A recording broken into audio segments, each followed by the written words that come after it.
Hello, everybody, and welcome in to the Penny Bloom Podcast. Today, we begin Cinema Surprise. Last week, Joseph picked a movie for us, and today we will cover it, Tron Legacy. It was released December 17th, 2010, with characters based off of the works of Steven Lisberger, Bonnie McBird, a story by Lee Sternthal and Brian Klugman, and a screenplay by Adam Horowitz and Edward Kitsis, and is directed by Joseph Kosinski. I'm Colton Robertson. I'm joined by Joseph George. What's up, homie? Oh, I mean, it's always a pleasure, usually. But today is a long-awaited day for me.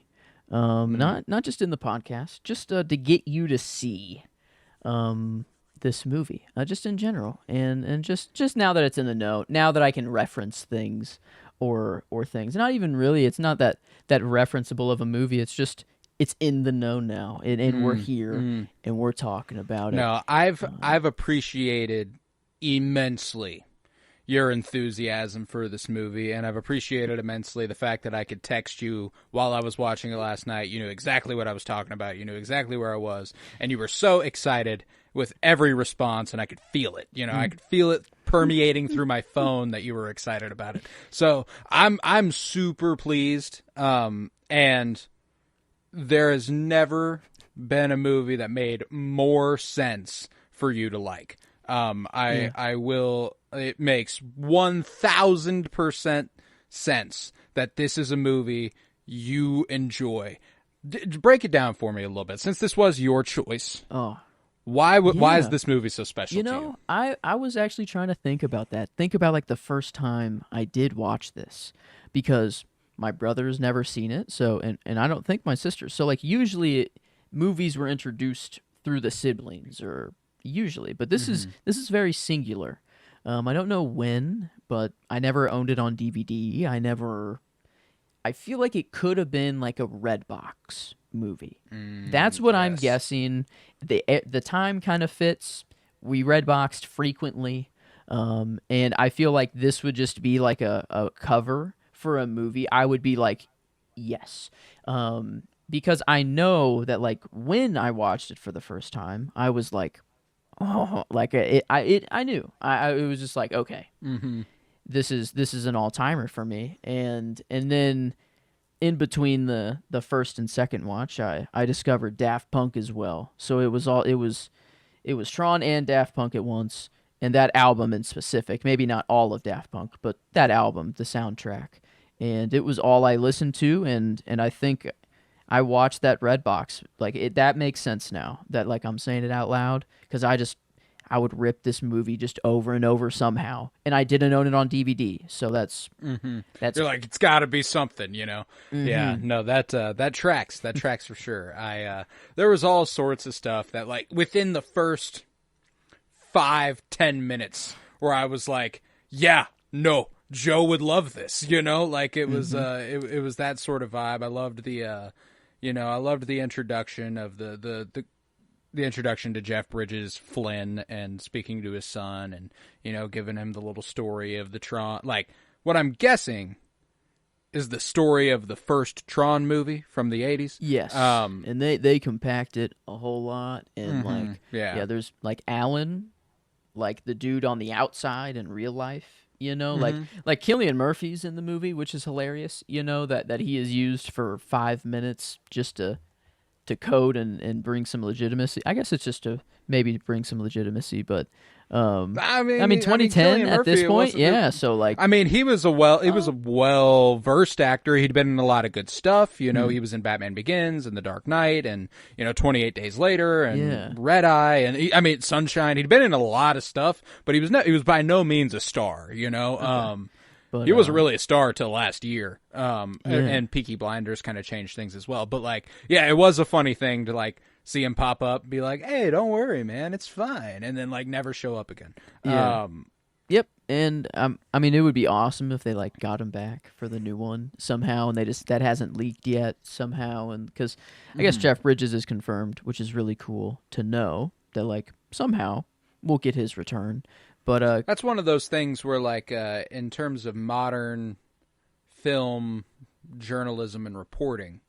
I wish we didn't know that sort of thing, Yeah. It used to be that we were pleasantly surprised when somebody we knew showed up in a movie.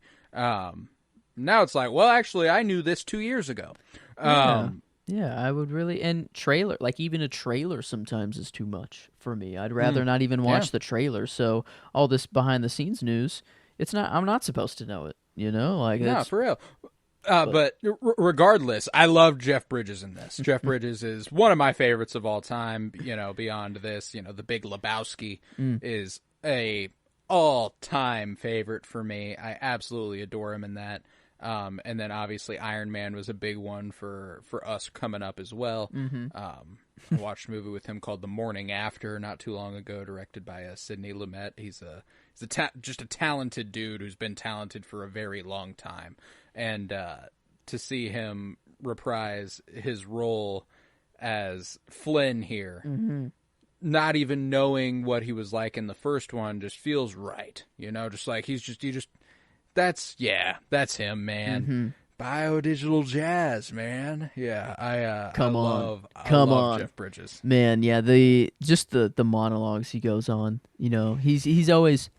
He's very zen and he's very calculated now.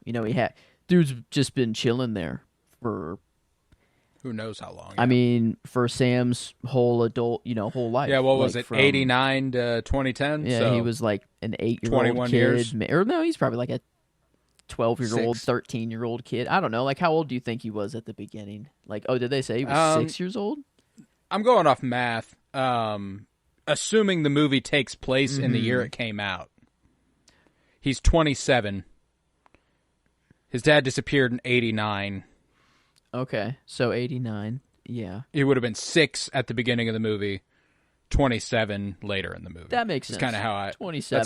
That's how I clock it. Yeah, so he's been away for 20 years, about that we can say that. So he's, and just Cora, I guess, is his only guest. Yeah, only company it seems like. And not the whole time.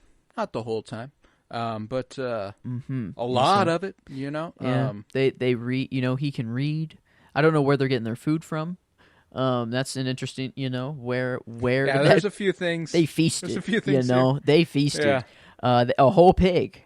Like in excess. I mean, maybe it is just like a biodigital pig. Like, is that something we're dealing jazz, with? Man. I mean, it was the books were interesting to me. I was like, did he like bring these in here with him because they're like actual books? It's not like they're like there is files. There's barely any theory time that you can do, but the only thing that is an interesting theory that people debate on is like in the beginning, is that Clue or is that is it Kevin? Like, is it actually human him or is it the first time that Clue actually got out in the real world? And the whole movie, it's very yin yang as well, which why I like it. It's very orange, blue, good, evil. Whenever I don't know, everything has its counter. And if Kevin's going back in and out, through the real world and going back in, he's saying he's going to the arcade, or going to the office. This is where he's coming to. So it's implied that he is in and out all the time. It's not that crazy to think that before Clue goes on his whole Hitler arc, he gets out and he sees the world, and that's where all of the revolution came from. Is he's like, I have seen the outside world. Follow me and I will bring you with me, sort of thing. That's the whole mission, Rectifier, that's the goal for him to get out. And from the words of Kevin, the dude doesn't dig imperfection.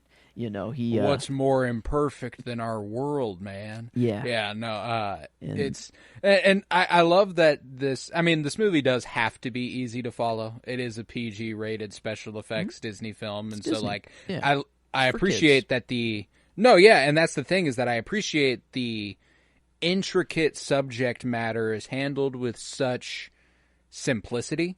And it is so bare bones and just like, this is how it works and this is what happens and that's that. And it's like, I can accept that, it's not, it's nothing that I'm like like, you know, I poked fun at the where the books come from. They're like, I don't give a fuck. That's cool. I love that the books are there. That's a dope little addition to it. And I think that the core of what Kevin, is that what you said? I never clocked that as his name. Yeah, Kevin Flynn. Yes, Kevin Flynn. I appreciate that the whole motive for him here with Quora is just to. She's his life's work, essentially. She is the answer to all. And it's kind of fascinating knowing she got out and Sam got out with her. Tron Ares seems like it could take place in the real world. Mm-hmm. Yeah. Which is really, really cool. I think I kind of hope it's in the real world now because, like, we did what you could do in the sci-fi world, you know, and the point of it is just to have cool visuals and things that you can't do in the real world. And I feel like they're trying to tell a more important story for like the just real life and how we're going to have to deal with AI and everything. Like I think that's going to be involved in the movie, but like here, this is just the movie, the original movie. This is what they wanted to do. This is what they thought in their heads it would look like, but they didn't have the technology at the time to do it.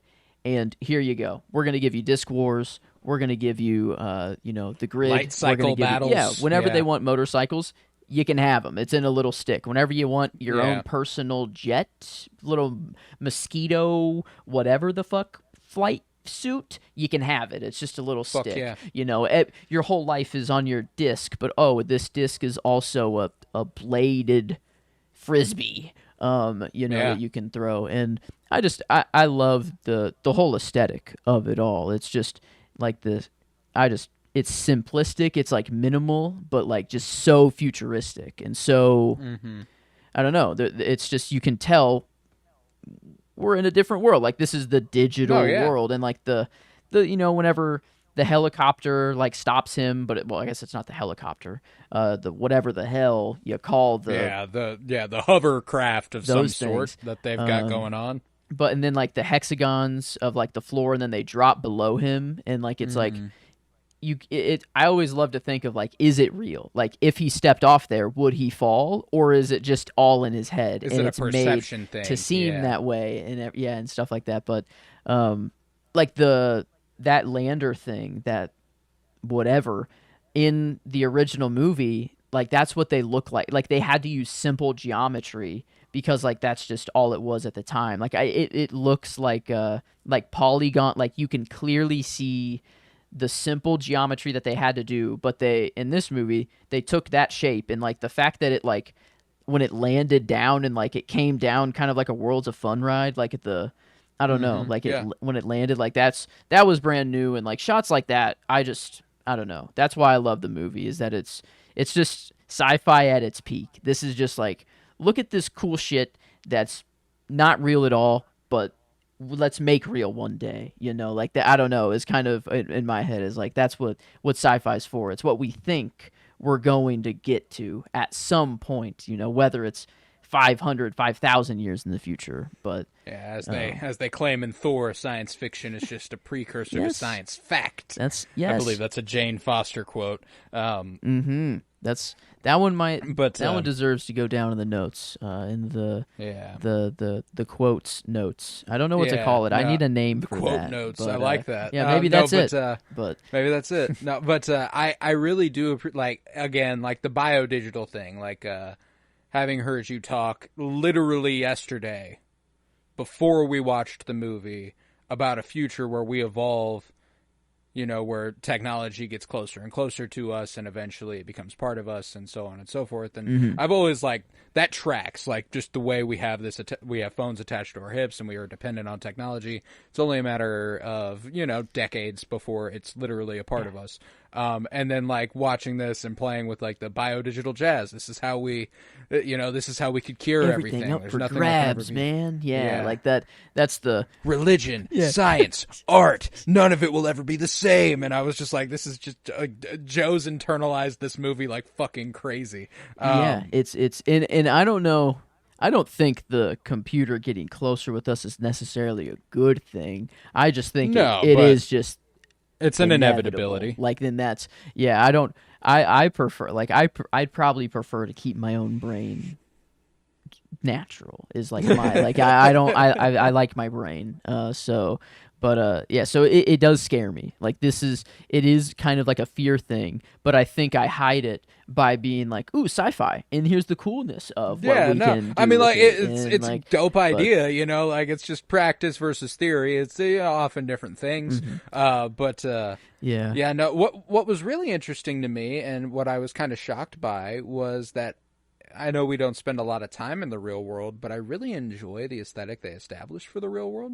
Um, I appreciate that we don't actually see the real world at like real daytime until the end of the Mm. movie. Mhm. Yeah, Um, that's right. he just kind of shows up at the arcade. I think they might show him walking up, and they show the Flynns flashing and stuff. But my I appreciated the like brown, dull kind of color grading they used because it's not gray, it's not mud, it's not blah. Like it is, Mhm. it's designed to look that way. Like they established a visual feel for the real world, and I really appreciated it because my shot is like surprisingly as fucking awesome as the digital world is in the real world. Um, the Ah. my favorite shot is when he's sitting at his dad's uh touch keyboard and he's like he's looking through all of it and he's trying to file commands and they keep flashing back to the laser behind him, Mhm. and when they cut back to the laser behind him, like from the perspective of the laser basically with it right beneath the camera, the lights pouring in above him, and he's like it's just a really Hmm. it felt like one of those shots that you'd see as like a teaser image. Like it's like, Yeah. oh, like Tron's coming. Like this is the like we're bringing back Tron, and they like show this Huh. sort of shot for it. And I appreciate like it was. It's a really nice still. It's a really nice frame, and there are several beautiful shots that I'm more than willing to bring up later on. But like, I always it forget stood about out the to real me world. early on. Yeah. Yeah, No, the it real stood out to me world. early on, and I was like, oh yeah, and it's a crucial setup part. Like I love the infiltration of NCOM. Is that Mhm. what it's called? Or Yeah. yeah, I loved that whole sequence. I thought that was a super fun little time, and uh, freedom of information, and you're not supposed to. Privatize the sort of thing my dad was working towards. Da, da, da, da. Like again, it was just all those sorts of things that I was like, A, of course Joe loves this, and Mhm. B, like it makes perfect sense. Like Come this is Yeah. Like yeah. it's right there. All of it's there. This is the blueprint pretty much Hmm. for if you want to understand me in one movie, this is probably the one to watch. It's either that or Interstellar. I don't know which one. Right. I feel like Interstellar tracks more. But this is as literal as it can There's a get. little Um there's a little bit of both there for yeah. sure. And yeah, in the real world like I think we're in New York. I think that's the Brooklyn Bridge. His like I don't know what bridge that is actually. His apartment or his little shipping container that looks out onto like the bridges. Like there's two bridges, Mm-hmm. I think. I don't know if it's is it supposed to be in New York? I don't know, or if it's I don't just know. I didn't track that. something. But yeah, I kind of forgot about that. That was one shot that just I noticed for the first time here. On this watch finally, which is probably my 20 something or 30 something. Yeah. I don't Right. know. But that was one shot I noticed in the real world. And there's one shot in the arcade. He goes up in the office, or there's like an office that overlooks the arcade, and there's kind of like the camera's like in the corner, and it shows like the Yeah. whole room, and that's a shot from like the original movie, and that's like where Jeff Bridges I and see. everyone hung out. That's like where Alan and Jeff Bridges hung out in real life, and it was like there like I've seen the side by side, and that's I don't know, it's pretty cool. I don't remember much of the original movie, but Tron, that is a like a that's just Alan, like that's Alan in the original one. I think that's just like the digital version of Alan, and I see. I love how Alan in the real world is like he tells Sam nothing, and he's like, "Here's the keys to the arcade, man. Like go check it out before me." But like clearly he went there with Kevin all the time to go into the world. He's been in that Mm-hmm. world. The dude knows. Yeah. Like the dude is he his and I guess maybe maybe now that like Flynn was stuck on the inside, he never knew the intricacies of how to work it, maybe, so he was stuck on He the never knew how to get outside, in and beyond what he Flynn knew, yeah, and maybe it took Sam getting to this point to activate, this was the actual first time that anyone has come back, Right. because if Alan could have come back, I'm assuming he would have, and if that happens, the portal opens and Flynn would have known the whole, so like this thing, it's just Alan just never, I guess, could have gotten to that point. But I love like the open-endedness of Tron. He could pop up in the next one, which is nice. It is just kind of Alan, but not. I really need to watch the original, because I think there's like a really interesting twist that they have with Tron. There's something that I remember that's like not quite normal, and it made it really cool. But Gotcha. Yeah, no, I mean, like, that's one that I'm interested in checking out, simply because I know that me and you have different levels of being able to suspend belief with old school effects. So it's something that I think I might be able to appreciate a bit more than you do. Have you seen it? Because I know you have you just yes, I've seen pictures of it. Because like, I mean, it's interesting. It just makes me like, it's so sad. I don't want to laugh, but it just like, it's like the fact that it is the movie the whole time. Like, I don't know. It's a testament to the time. It's a time capsule, like that movie is, and there are some impressive parts. Like there are some parts in the real world that actually are pretty nice. But like, I guess 1982, I guess, is when it came out. So like, I do have to keep in mind this was quite a long time ago. Computers are not what they are. This is why this movie, is how it is. It is why they can make it now. It was incredibly ambitious. True. To even attempt a film like that at that time is bold as hell. So like, there's a certain degree of being like, oh, okay, because like even, Superman 4 years earlier looks better, but it's because they didn't take nearly as big a visual effect swing, like there's they're not in the moments that they do, it's like they're still not on in Earth. A different reality. Yeah. And even when they are, I mean, Krypton looks pretty good, but it's not a digital world, like they're not going for that, it's a whole different thing. So like it's incredibly ambitious, so that's something that I can really appreciate. I mean, both these movies for. There's certainly nothing else like Tron Legacy, as far as I can tell, as far as I've seen.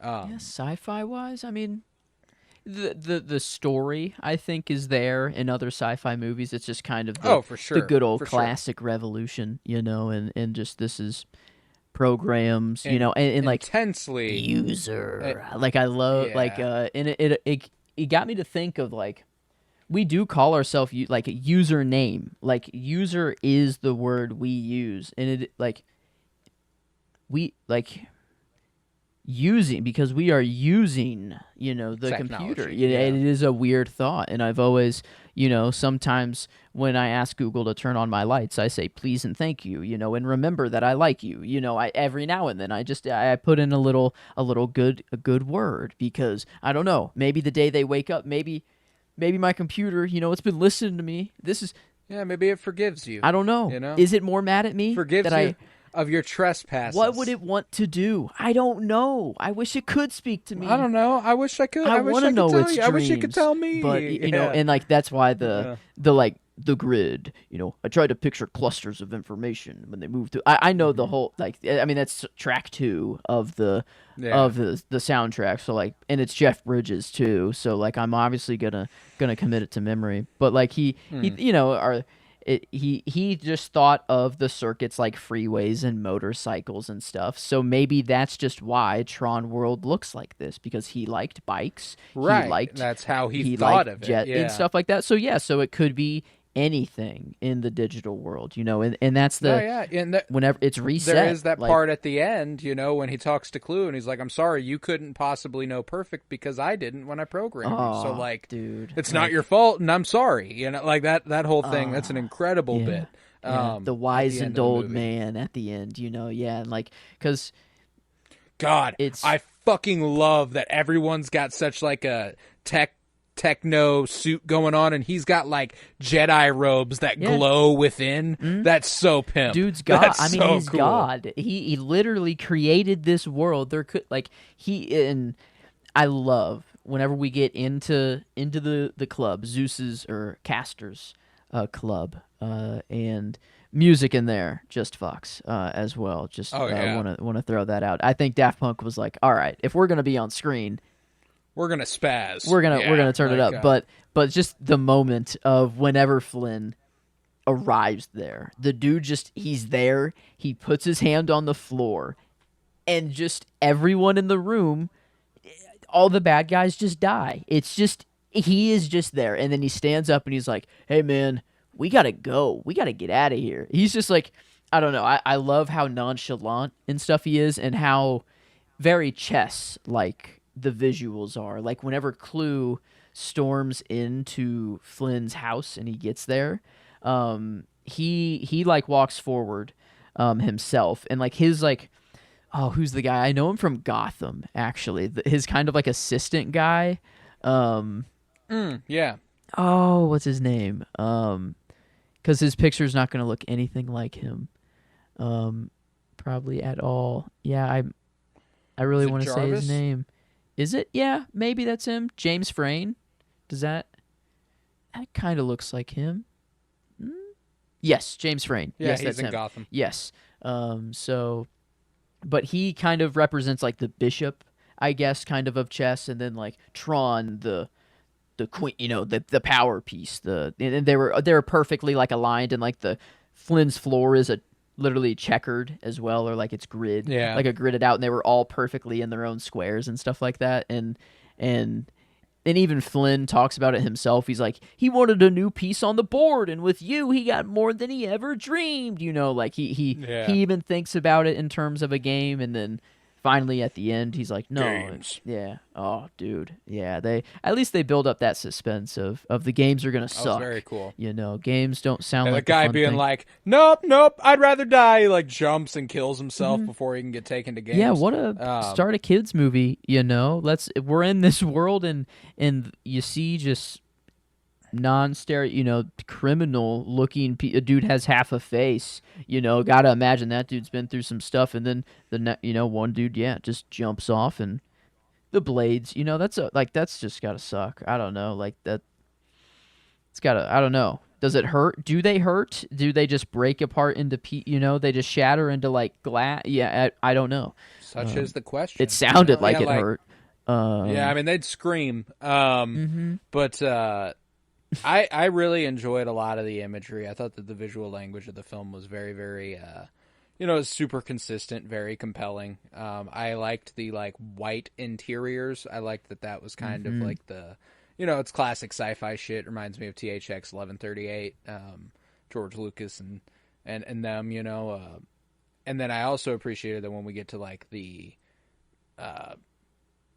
bad guy headquarters, it's black, and it is dark, and it's lit only by the orange glowy lights, like that's cool shit. I appreciate that sort of stuff, and I also appreciated that the tech is influenced by your personality, which is interesting. It knows, like it's aware, and it kind of.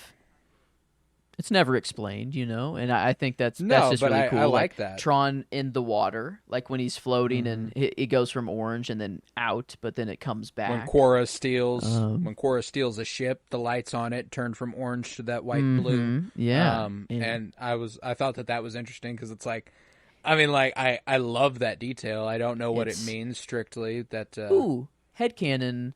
It's like the. Not the Force, but it's just kind of like a literal visual cue of what side you're on. It can read your brain. Your disc is there. It knows your thoughts. It knows your thought process. Like if you... Well, and by that logic, is it not an extension of them? Mm-hmm. Like, isn't it essentially them? Yeah, because... Which is kind of interesting. They aren't even really... individuals? Are they individuals? Like, I know Clue is... Like, and I know Quora is. Yeah, what happened to Sam? Like, where is Sam? You know, like where's all of humans? Is it just a teleport into the world? Is there some, how some I don't know. They didn't. It's just a laser gun, you know. Laser gun gets Yeah, you like in. The portal gets you out. That's about it. that's true. I wonder if because Flynn built the world, that no matter, like, are you asking, like, if he was in a different part of the world and got lasered in, would he still show up in Flynn's arcade? I'm assuming that's the case. It is just like there's Like a a difference load-in screen. between Sam and everyone else, right? Because all the other people were created inside of the computer already, but Sam already existing. I don't know. That's just like a. Is there a difference? I think that's a. Is life just life? Even we don't think about that life is life, but like, if it were to that level, yeah. and this is really what's going on inside my computer right now, and I'm forcing many people to walk in a line to carry signals, to every little component, like, and I'm just demanding a civilization at work. I it's probably not like that. I don't know, but Well, no, I mean, like, now we're getting into, bigger Tron Ares, religious probably. questions. I don't know. I feel like because that's the new movie. my question was primarily, like, if this world was created and all the people in it were created, are any of them individuals per se? Oh. And now, you go real world, and it's like, okay, well, if all of us were created and the world was created, well, yeah, duh, we are all individuals. So, like, why would that be any different? Yes. Maybe it's both. Where yes, you have your individual mind, but there is one thing that connects us all, and it's like just consciousness in general. It's the one thing we have no fucking clue, really, where it comes from, why it comes from. If animals have the same amount, we know that we're smarter than some animals, but like. But they've got to be, like, some of them or all of them have to be every bit as aware of what's going on around them. It's conscious life, and we're getting to the point where a robot has enough of the qualities to almost be called conscious. Like, that never used to be a thing, Like, one of the most interesting characters that kind of benefits the idea of the individualism here is Castor. I really think that Castor is one of the more interesting characters in this movie. Castor Zeus. Yes, both. I also love that actor. I know him from Twilight. Yes. Oh my God, that's right. One of the main evil fucks. Yeah, he is. Okay. Yeah, he's just a crime lord, I guess. Here he's just a boss. In Tron world, one of the only ISOs left. He's an ISO too. I think. I didn't clock maybe that. Not. Maybe that's actually just a fan theory that I'm clocking there. No, because I mean, there is the fact that something that he Quora says she Quora, fought. I think. Yeah, Quora says she fought alongside him in the wars. Maybe that's maybe that's what I'm clocking. I'm confusing that he must have been an ISO, but I guess he could have just helped. He could have just been an ally, but like regardless, either way, it's interesting. I think that, and now the fact that he's, I mean, the perfect example of the fact that they all have individualism, as he's decided to change sides, he's decided to do what he wants, and Tron eventually, the ultimate mind control does make his own choice at the end. I fight for the user. I love Tron's voice, and like even in Disc Wars, the first drop of blood, just the user. It's in his hum, like his little like growl too, like that just is coming from his helmet. Ooh, there is one thing that I need clarification on. I don't know if I missed it or if I didn't. Is Rinsler Tron? Yes. Oh, yes. Okay. Okay. Yeah. Okay. Rinsler. Like, I guess they revealed a that flashback Rinsler is Tron. That at some whenever point. Yeah. Flynn got away, he had to run. Whenever Clue was like, "Am I still supposed to make the perfect system?" Yeah, I love that line. Coup. The line is like, "Am I still to make the perfect system?" Yeah, like it's just. He's like, me. "Now where the fuck is this going?" And then and then he's on it. But then it's showed that Clue. Oh, yeah, They don't no, show. no, They show other Flynn run Alan. away. Yeah, Alan, which becomes Rensler. Whoever becomes Rensler was sacrificed, or it was appeared that they died, but then someone had to. It. Are they dead? We don't. Who knows what happened? If he resurrected her, because he has the little balls, to like control him, Yeah, he like controls everything. which I Yeah. think's hilarious. Is like it's all digital and he can control. Like it's all like in the system. Like they can. Yeah. Like do it, He doesn't but need a tangible. It's funny that it's like like an it's like channeling. impractical. Like It does. all he can do is rotate them around one another. I mean, like he could juggle if he wanted Yeah. to, but like, what And- good's that gonna do? And a lot, like my first thought was like, is this the controller? Literally through these motions, he's doing all these things. But I think it's more of just like a visual cue to let you know he's controlling Tron. Like it is still just whatever he thinks it is gonna happen, because in the like same during the Disc Wars. yeah, that is Clue controlling Rensler the whole time. Like that's. Interesting. I didn't realize that was him controlling Rensler. I took it as him controlling the environment they were fighting in. Kind of everything. Like it's the system. Like he's putting on a show for Sam right here. He knows. Gotcha. He knows Sam's gonna come in. He's the one who sent the pager. Like and whenever that guy from Gotham, what was? Oh man, yeah, I never know his character name. Jarvis. Oh, wow, how do I not remember that? Vision, Jarvis. Now that it'll be supplanted. But whenever your luminary, your liberator, like, and then at the end he says like, were you pleased with my execution, sir? It's like he didn't choose it. Like Clue is orchestrating everything that's going on here, and he's it wasn't for the crowd, it was for Sam. So I take it at least that whenever he has the balls in hand, that is like he is taking over Rensler, and Rensler doesn't have like a choice. Like it's kind of like he can't even overcome things, and he's showing off. He wants to show off, sort of thing. But I see. Okay. At least I don't know what else the balls. It could be the environment, I guess. Maybe it's just more of the environment. Yeah.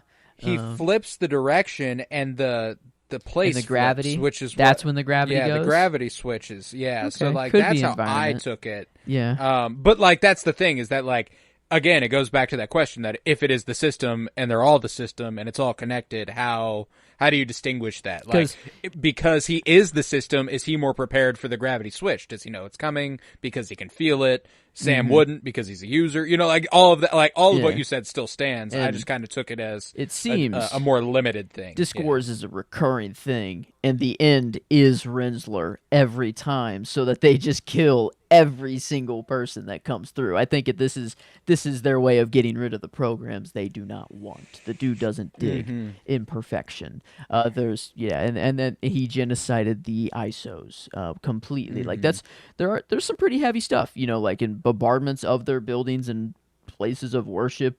Looking, in a Disney movie, like they kind of, I don't know, it does get into some things, but I do like how just simple it is. It's like.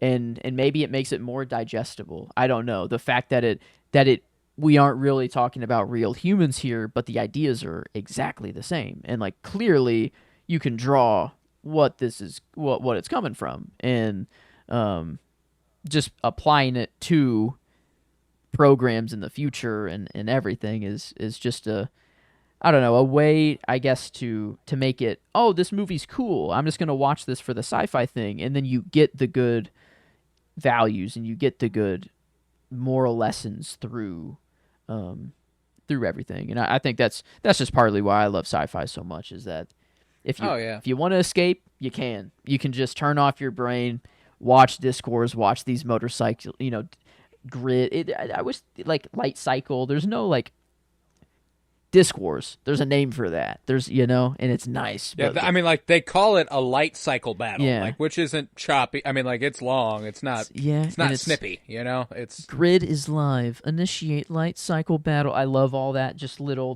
everything, every little detail they have. Even Sam getting suited up for the first time 4 games. You know, when they cut off all of his clothes and all of them are walking in unison. They put all the little different panels on him. It grows, and then like when the disc is first like put on him in his eye, like kind of like boom, boom, boom, he like what happened there? Was that Yeah. like that's an interesting Is he like like integrated with the system at yeah that point? Like it's because it has a Clue. zipper. I loved that whole interaction. Yeah.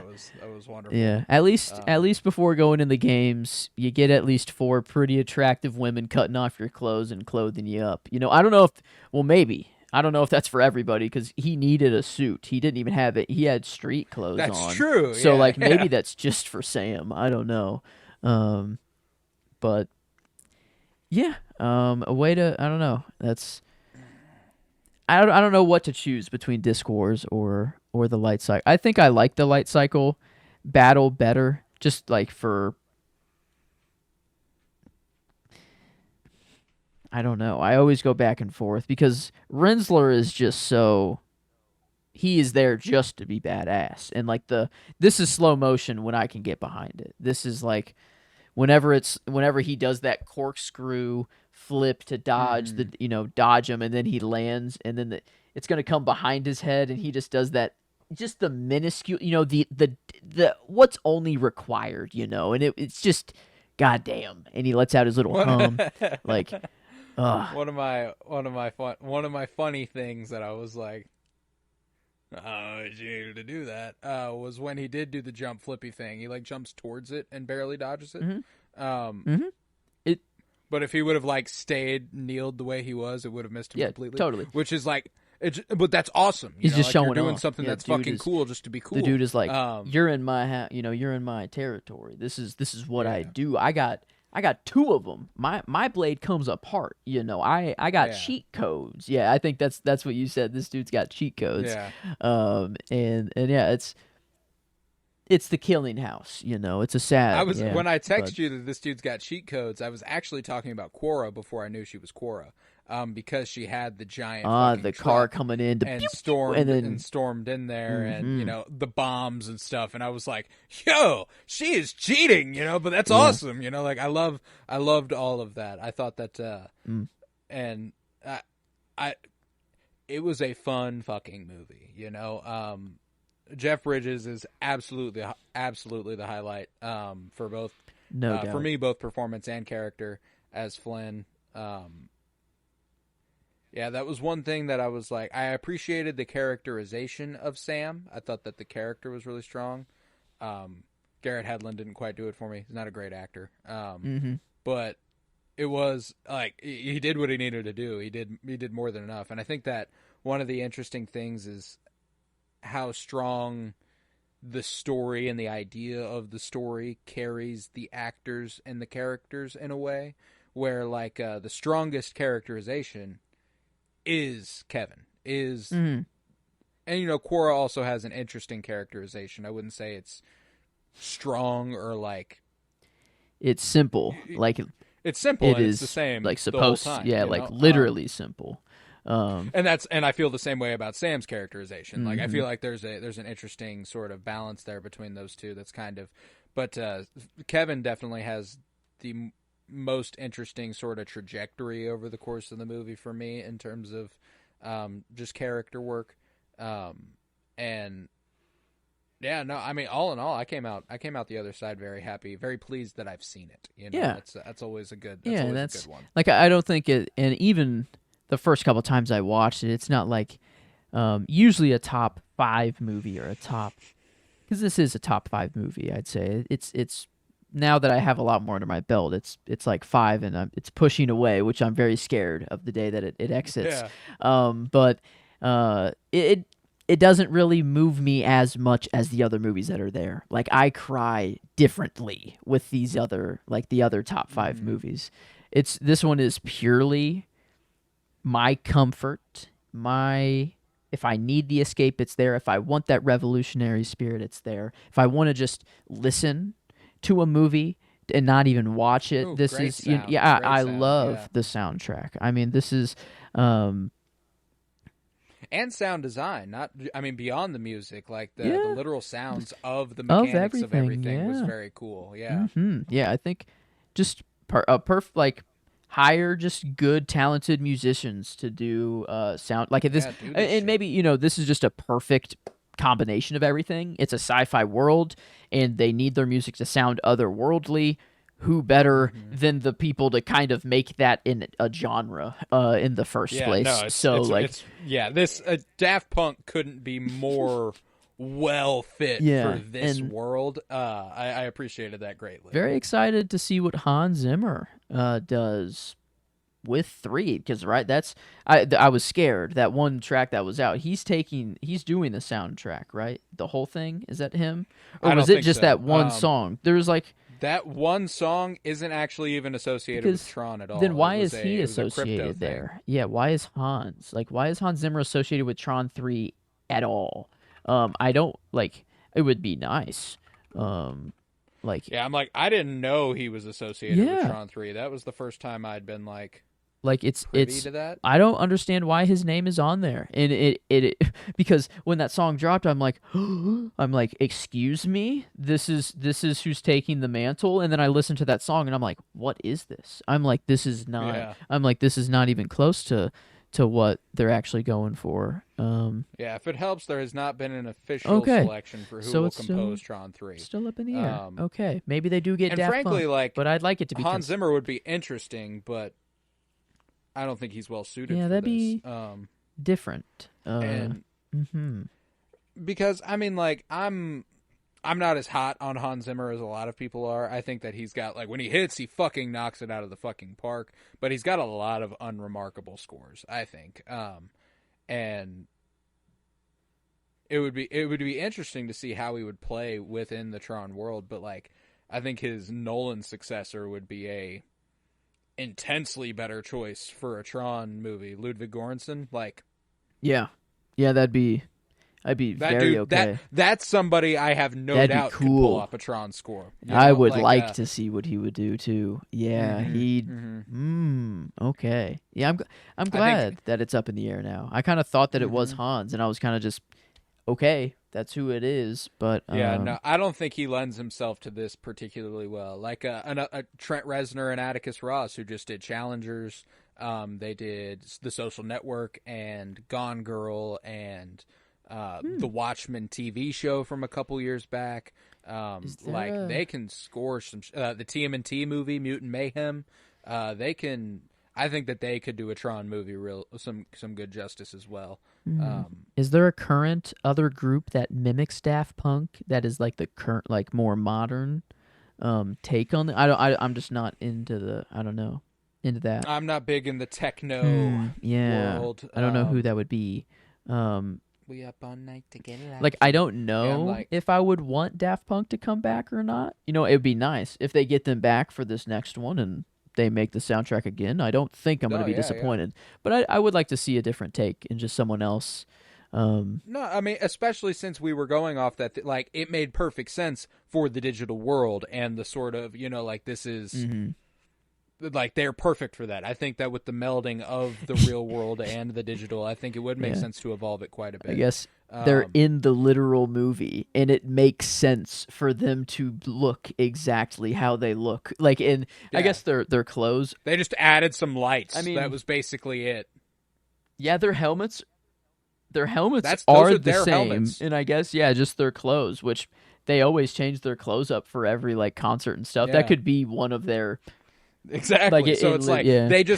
they made perfect sense for this movie, and that's one of those things that's why I do think that a composer will lend itself better for the third movie, I should say. Or I don't even know if it is the third movie. Is Tron Legacy technically the third movie? I feel like there's a Tron 2. I guess this is two. This is two because I think it's three. We are getting three. I'm seeing three visuals everywhere. Tron, See. Ares, because I think it's the E in Oh, yeah, Ares yeah. is a 3. And Yeah, that that's right. we That's just right. have that one picture to go off of right now. Just the red. It looks like Tron, but it could just be the bad guy. I don't know. But it's a triangle disc. Yeah, yeah. No, I'm excited. That one's got Greta Lee in it, so I'm set. Yeah. I'm very excited for that. And Jared he's Ares. He is confirmed to be Ares. He is Ares, so yeah, Is that's that the good. bad guy? Um, That sounds like the bad guy's name, no? Or is that does I don't know. Does that give I you mean, Ares is the god of war, so doesn't come with a positive connotation to me, but there's also the plot synopsis as it is on IMDb is that it showcases Ares, Leto's computer program, on a journey from the digital world to the human one. So I think it might be a successful journey of probably a warmonger from the digital world into the human one, and probably fighting that battle on the real plane. Which could be very interesting. I mean, Cameron Monaghan, it's Cal Kestis to us. We know he's in it. Yeah. Gillian Anderson, who I absolutely adore. She was Scully in the X-Files, and most recently for me was in Sex Education. Evan Peters, we know Evan Peters. Jodie Turner-Smith, who's going to be in The Acolyte here before long. She was in After Yang, I believe. Yeah, I mean, So it's... I'm excited. I mean, I'm glad. I've always wanted another movie. I've never needed it, but I've always really wanted it because the end here is, I mean, it says in I don't know, it's everything's reset and Sam Oh and yeah, no, Cora are in you the got real a world. It's we've got a good clean launching slate. off point here. Yeah, and I mean it's fascinating that they would choose to go a completely new direction director wise because I mean Joseph Kosinski is coming off of Top Gun Maverick, which was a smash fucking hit, and maybe he didn't want to do it, but I don't know. Would have liked it. If you can pay him money to come back after Top Gun Maverick and do Tron Ares, maybe I don't know. It's interesting that I wonder how far removed we are from all of this. Like, is Jeff Bridges returning to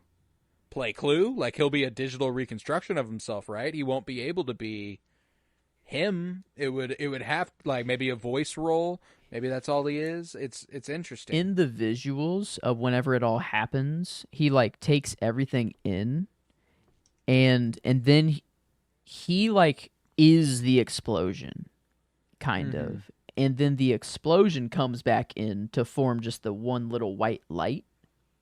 So I could see them being he's never been gone, he's just there. And maybe the last moment he was there was his old form. It was his wizened form, and that's the form he prefers. I don't know, because feels it isn't it will be interesting to see how they spin it, or if he comes. No, yeah, because that's interesting shit. I think Oh, the one of the only things that does not again, they're ambitious. It's the Tron franchise. They're doing stuff that hasn't really been done before. The de-aging on Jeff Bridges is fucking awful. yeah, no, it doesn't work. 2010, we weren't quite aged. there yet. No, yeah, I'm again, it's in the same vein as the first Tron. You had a great idea, because was there anything that really attempted de-aging prior to Tron Legacy, like digital de-aging? Dang, I guess was Disney the pioneer for that? That kind of makes sense now that it is Disney. Yeah, I mean 2010 is pretty early for that, because in Marvel, who's like Ant-Man, Hank. That's 2015 when they do Hank Pym. Did they do anyone else? Samuel L. And that's Captain Marvel. That's much later. That's Captain Marvel. They do a de-aged Robert Downey Jr. in 2016 for Civil War. I'm I don't know if there was really a big swing at de-aging. X-Men: The Last Stand. Patrick Stewart. Oh yeah, dude, they looked really fucking good in that. What year was I don't know that? If you remember, 2006. They did look really good in that. Yeah, they looked really fucking good in that. I forgot about that. But it was also short-lived. It wasn't like something they had to do for the whole fucking movie. Yeah, so it is a different thing. And also, I wonder if they stuck with the digital look of him a little bit harder, because it is a digital, Clue is digital, and it is a nice way to go it's well, this is why, it's just that he looks that way in the real world, though. So like, that's clearly them. If it is Clue and he's in the real world and that theory's true, then it tracks. But probably not, and that's just actually Flynn. And so that's that's them going for looking as real as possible for a DH. And that's the other thing too, is that they did a really.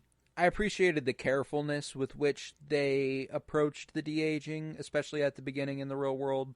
They like barely show his face, and when they eventually wrap around to where you're even seeing half his face, they cut so that it's just his son's face and he's talking to it. Like they're trying their best not to show him, which is, like, it is what it is. I think you could have gotten away with it just being Jeff Bridges' voice and maybe, like never showing his face, and I wouldn't have really minded that. But when it came to Clue, like that was the choice. You did have to do that. Like that was Dad, was the move. He didn't age a bit. Like it has to he can't age. Yeah, no, that is different. It is. I saw. X-Men it seemed to be like the pioneers. Dude, the Last Stand was really fucking good too. I mean, it was only like a 5-minute scene. Apparently, The Departed, Jack Nicholson was de-aged briefly in a flashback, and then The Curious Case of Benjamin Button in 2008. And then X-Men Origins Wolverine, Patrick Stewart again, de-age cameo. Yeah. Then Surrogates. With Bruce Willis, and then Tron Legacy. So, actually, a little bit before. So, yeah, I mean, I would say this is the most ambitious up to that point, considering he was a fucking character the biggest in the character. movie. Yeah, like it's not a couple minutes or a brief stint where they're in the movie like that. Like they are, they're going for it. Yeah, that's true. Which I can respect. And like that, he can just put a helmet on though. Sometimes, it is nice that he can. Helmet, we don't have to worry about it. We know who you are. You're the little bit lighter orange than everyone else, which I don't know. He's like yellow orange for whatever reason. He has to be singular. But yeah, I don't know for how long. A lot of these visuals were my wallpaper for my computer for quite some time. Especially whenever I got like a thing where I can have moving wallpapers on my computer. That was a big change. Wallpaper engine, and they have a lot of Tron ones. And the bike, they have built those things. Those are real. You can get a bike that looks like that, which is really cool. You can't turn the trail on. That we haven't figured that out quite yet. Whenever the first time someone slams into the trail, I was like, oh, it's there. Yeah. I was like, okay. That's the video game is just that's what Tron, the video game is just the bikes, and it's like Snake, but with 2 players or more, I guess. This I can do.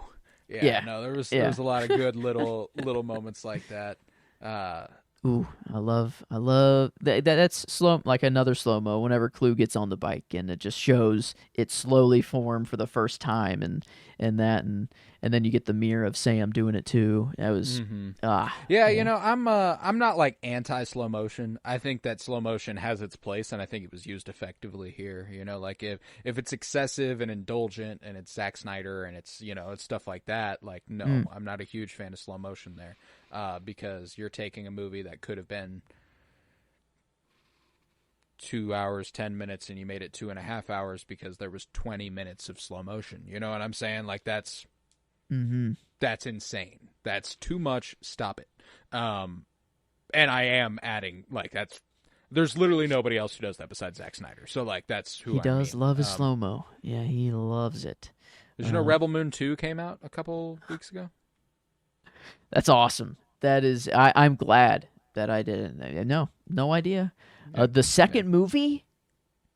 Yeah, the part 2. You remember how the first one was part 1? Oh, I don't really remember even the first one really had that is how, I watched that movie.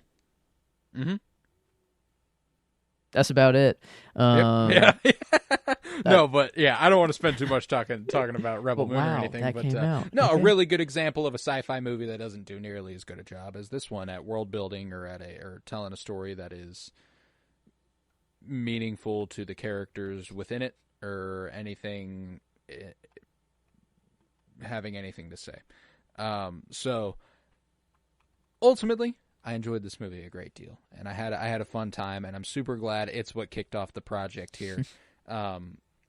Is there anything else you want to say on it, or I know it's your movie, man. So if there's anything else you got, nope, go for it. Just a Craster line, and it was I don't know, the boys. I was caught up. It felt like he had a boys or something. And it is when he tells them to change the music. He says, "I'm stepping away for a moment, boys." Is that's where it comes from. And then he says, "Change the scheme, alter the mood, electrify the boys and girls if you be so kind." You know, I love that a character like that can just exist in Tron and change the scheme. Yeah, and there's like almost a 40s noir thing to him. Yeah, he has and like a transatlantic thing he's got going on. Change the scheme, boys. It's old and alter the mood. And like a new, not like totally gay, but like a little bit there. Oh, it's like the 40s. Yeah. It's like this weird mix of everything. And but yeah, he's got a cool little club up there. That's for sure. I like that his cane's a gun. Yeah, and the staircase. It like. Designed it myself. You know, it's slowly coming out or whatever, and he's like, "I designed it myself," and it's like, yeah, no, that's pretty sick. Super fun character. So like, all these things it lent itself to a very, very enjoyable experience and a fun watch. But with that, prior to the plugs, prior to the rating, we are going to do the plugs. Also, after the plugs will come my announcement for what movie we'll be covering next week, and then our album of the week. So I'm going to do the plugs here, tell you where you can find us. We're going to rate this movie on a scale of 1 to 10. I'm going to announce what movie's coming next week, and then we're going to do an album of the week. So here we go. If you would, head to patreon.com/PennyBloomPod, where you'll find over 50 hours of exclusive content, all sorts of book reviews, comic book reviews, movie reviews, and the like. You can also get access to early access content. If you're listening to this now, first week of June, happy Pride Month, by the way. Shout out all the queer homies. You could have heard it like a month ago. You could have been ahead of the curve. You could have already known what next week is if you wanted to. You could have probably known what the next 4 weeks are if you wanted to, if we're being for real. So, that's at patreon.com/PennyBloomPod, where for $1.50 a month you can support this podcast financially, which is huge because it costs me money and I don't make any off of it unless it's over there. Head to Twitter, follow at PennyBloomPod, follow on Instagram and TikTok at PennyBloomPodcast. Remember to leave a 5-star rate and review wherever you might be listening and download the episodes. You can also watch on YouTube. Look us up, Penny Bloom Pod. You can see us now. We're pretty. Check us out there. But, I think that's about the size of it. So, I know how you feel on a scale of 1 to 10. I feel like the more interesting part of this is, and that it was one of my questions about this project specifically. It's an interesting rating here. Yeah, it's different. Since we are doing a series of 12, where we will each pick 6 movies. Not all of them are going to be, well, this is one of my favorites of all time, and I needed to show you it. They're not all going to be like that. The first 2 happen to be like that. And there's a really good chance a lot of them are kind of like that, but for me anyway. But Sumais, how do we want to handle Sumais? Is there a limit on it? Since we are doing a series of 12, is it like you get 2? Like we each get 2 over the next. I mean, odds are you present the movie, you feel more passionately about it, you're going to want to Sumai that movie. I doubt it would be so shitty of me to come on here and be like, nah, this movie which you love, I'm going to Sumai it into this.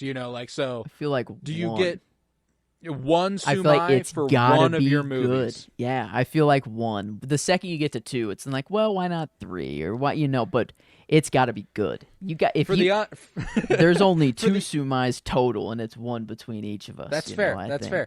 For the uninitiated, Sumais was a tactic that me and Joe thought up while we were doing our Game of Thrones rewatch, Winter is Blooming. There's a character who commits Sumai, which essentially means he cut his hand and he got absolute say There was nobody who could doubt him. Nobody could say no. What he said went because he committed sumai. And whenever one of us commits sumai, we get absolute say on the rating. And that's kind of how it goes. So Joe has just agreed to doing 1 sumai total. And I have a feeling he'll have to use it this week. I like this movie. It's not it's not a 10. No, and I understand that. No, Yeah, and I yeah. do. I do understand. I know that it's a 10 for me.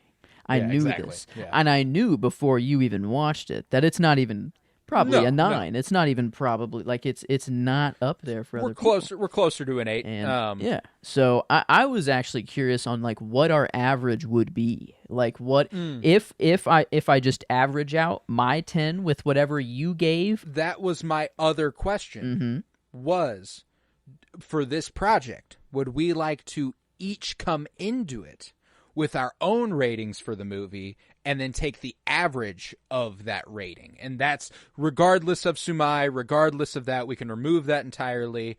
It's just whatever we feel is. Because my thought process was if I'm okay with that average, then cool. Whatever. If I'm If not not, okay, you can sumai it. then Yeah. I'll sumai. That's sort fair. of thing. Like that's actually that's the tactic. That's how we'll do it. Because I like this movie. I wasn't moved. I didn't tear up. I didn't cry. I had a good time. It was fun.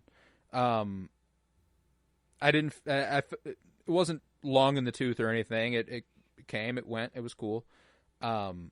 Ultimately, enjoyment wise, it came out to about a 7.75 for me. Okay. I like the movie. It's enjoyable. It's fun. But whenever we get to like 8 is when I start to feel like I love a movie.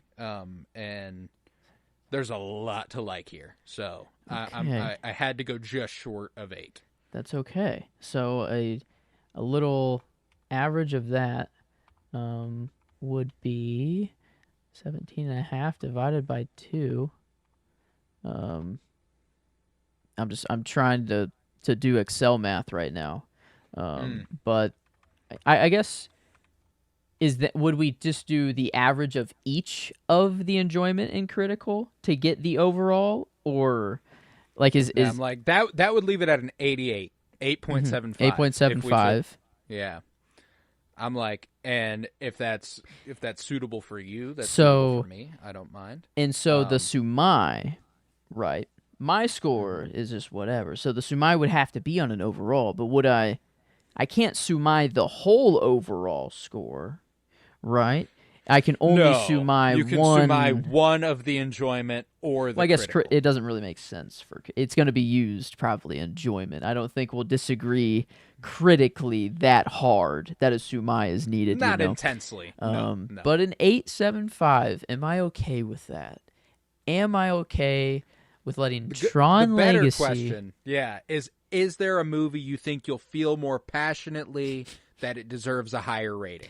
I mean, I doubt it. There's no way. I mean, I already knew before you even said sumai. I was almost about to go get a knife so that I could just do it before you even said anything. This was gonna be the movie I was gonna do it on. And yeah, I want I will commit sumai. I will slice the hand. I'm metaphorically bleeding on the microphone. The pact is made. Is bound. And Tron This Legacy becomes a 10. Yeah, Okay. enjoyment wise. I don't. You're right. There's no other movie on this list that I will become this passionate over. So I can dig it. over. I can dig it. Over with. It's done. All right. No more All right. sumais. Now, critical, this is the interesting one because I'm curious how you feel coming at it. I mean, it's a solid movie, man. It's far from bad. I don't think it's great. I think it's a good movie. It's a solid, good movie. I think it's right there. Like right, just when it becomes good, which is 7, and like 7. I could give it a little bump the, there. The 7.25 visuals would be cool for me. do give it a boost. I like this is like even though the de-aging wasn't quite there, the whole everything else was there. And It is, yeah. Like the visual effects in this are they're kind of bonkers. It looks fantastic. Yeah, it's clean, and I do eventually need to own this one. Yeah, I do need to get this on physical. It's definitely in that tier. So Oh yeah. it's definitely, I guess, above a 7. 8 something is I don't like. Sam and Cora would have to have like performances that were actually good. I feel Yeah. like to make this movie really strong, Jeff Bridges really just carries the whole Yeah. time. And No, the and I think that there's something to this movie, and it's not. I mean, it's not an intense fault. It's just something that the movie was like. It was going for this epic sci-fi thing, and I think it gets swept up in it, and it loses sight of its characters at times, and they kind of suffer for it. But I mean, it was always exciting to look at, which is a testament to the movie, and I think that makes it for me probably about a 7.5 or a 7.75. Okay. Well, I mean, I'll give it anything it can. But critically, I should become a little more, take myself out of the equation, here. But I guess like to compare, have we given another 7.75 recently? Die Hard is a 7.75. The Raid is a 7. Okay. I would say it fits perfectly in that gap. I would say a 7.5 is probably where I end up landing. Personal history of David Copperfield, that's an 8. I feel better. Like that is that tier. Yes. 6.5 Last Night in Soho were the ending. Yeah, North of I mean that. that really. North of that. Yeah, it did suck. The Menu was 6.75.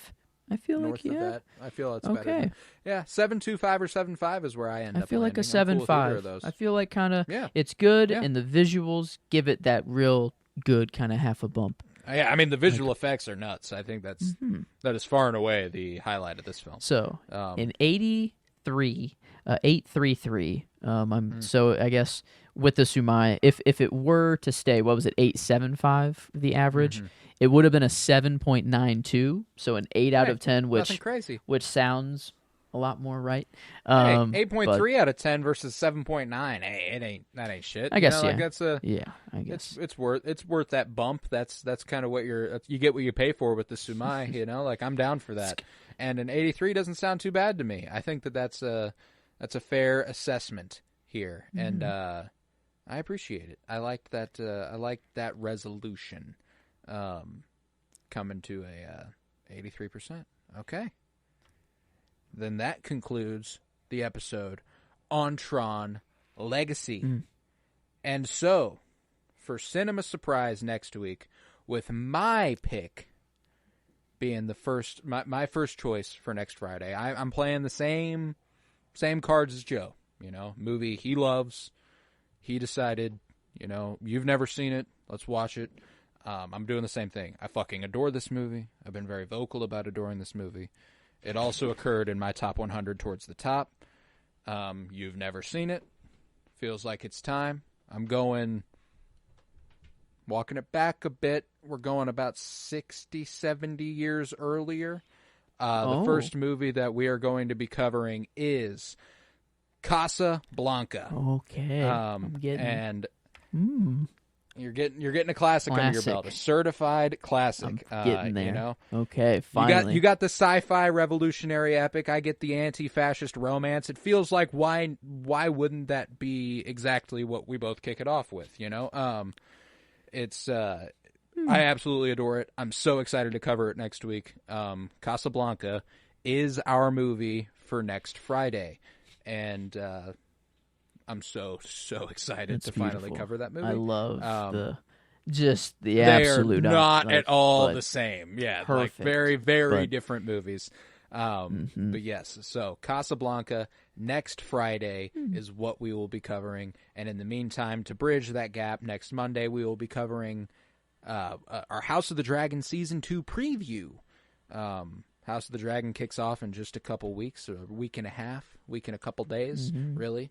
And I'm so very excited. So we rewatched the show. We're gonna talk. We rewatched the first season. We're gonna talk about that, kind of what we're expecting going into season 2. Speculate a little bit. That's Monday. But yeah, so House of the Dragon season 2 preview on Monday. Casablanca on Friday, baby. I'm so very excited. And with that, let's do an album of the week. Mm. You want? How are you feeling? Where are you throwing? You want me to Where are go you throwing first? down here? Okay. Yeah, go for it. Well, I already gave this album in one of the albums of the week, and it would have felt right to save it for here, but I am going. This is the album that I discovered through the movie, visually. I'm talking about the Tron soundtrack for people that can't see what I'm pointing to. Sorry, but I had to stick with Daft Punk here. I had to give them the homage this week. It just felt right, and Yeah. a Daft Punk album that I can just confidently recommend, like that I just actually love. Not, I wouldn't say as much as the Tron soundtrack, but just actually good music. And it's Random Access Memories by them in 2013 is when it dropped. And I mean, it is just another one that I throw on the entire album kind of at once, and I just let it rip. But there are songs that I pull out. That's for sure. Instant Crush. It's with Julian Casablancas, which is really, really funny Oh, yeah, look at that. that happened. And I think he's just the vocals in there, and it's so good. But Lose Yourself to Dance with Pharrell Williams is another. I feel like the one that most people would know. But then also Get Lucky. With Pharrell I feel like Williams. that's the one most people would know. We're up all night to get lucky. But we're up all night to get lucky. You need to go to track 4, Within. It's just like it's a song that like doesn't really feel like Daft Punk. I don't know. And it's a piano. It's like very slow. And it feels very personal. I don't know. They go everywhere. There's even the song before is kind of like I don't know. It's called Giorgio by Moroder or something. And a dude just talks and tells his like story for a little bit, a different artist, and then apparently I think it's something made by him. Right then and there. It's just a lot of random access memories is what it feels like, and it's just all over the place. And I really like it. A lot of different styles kind of melded into one. So I love that. I kind of tried to stick on theme as well, sort of, the sci-fi vibes, but not. I didn't want to go on the nose. I didn't want to go too on the nose. I knew you were probably going with the Daft Punk one, so I didn't want to double up there. So to stay on theme, but also to celebrate, this is our first movie coverage of Pride Month. I went with like one of my favorite queer artists of all time. I've got her on display here, Janelle Monáe. You would recognize her from Knives Out, as she is the lead actress in that. And the album I chose is Dirty Computer, which seems like it fits the vibe. Absolutely incredible. She is such a talented artist. I adore her music. She is my queer queen.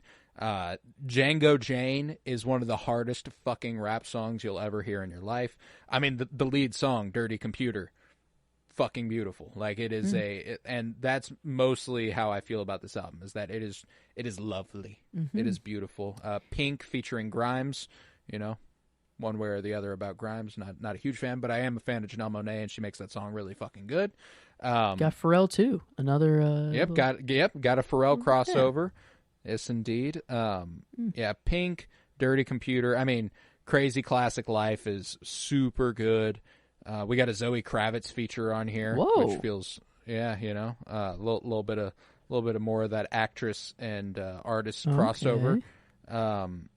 Americans, I mean, just top to bottom. I ran this through like twice just earlier today, and I absolutely adore her. She's a Kansas City queen. She's from Kansas City, which is also a huge plus in the corner of Janelle Monáe for us. So yeah, like you know Janelle Monáe too, because of Knives Out. Like you'll recognize that she was not an actress initially. She was a music artist, and she happened to start acting and stuff. Wow. This album that I have on display is The Age of Pleasure, which is really fucking Hidden good. Figures. I was thinking. Like, there's something that is like that I know her from. That's something else. Okay. Wow. I'm gonna. Very talented. Yeah, she's got an incredible catalog. Like if you can dig through Janelle Monáe a little bit, she shan't disappoint. I mean, The Electric Lady, The Arch Android. The Age of Pleasure, which came out last year, was my personal album of the year. It is what it is. People are Taylor Swift's going to win stuff. That is what it is. But I like Janelle Monáe a lot. So, very subjective music is. Yeah, like, who's to say? But, all right. So, Random Access Memories by Daft Punk and Dirty Computer by Janelle Monáe. Those are the albums of the week. And, like I said, we'll be back next week with a little bit of Casablanca. We're going to throw it back big time. I believe that movie is 1942 versus 2010. So, 68 years prior. Yeah. Let's go. Yeah, got a lot to look forward to. So, can't wait for you to hear it. We'll have a couple more albums of the week for you, and Joe will have a new movie that he will pick, and we'll be off. So, with that, I was Colton Robertson. I was joined by Joseph George. Thank you very much, homie. Oh, thank you for having me. It's always a pleasure to be here. Oh, and it's always a pleasure to have you. And remember, peace, love, and bloom. And I fight for the user.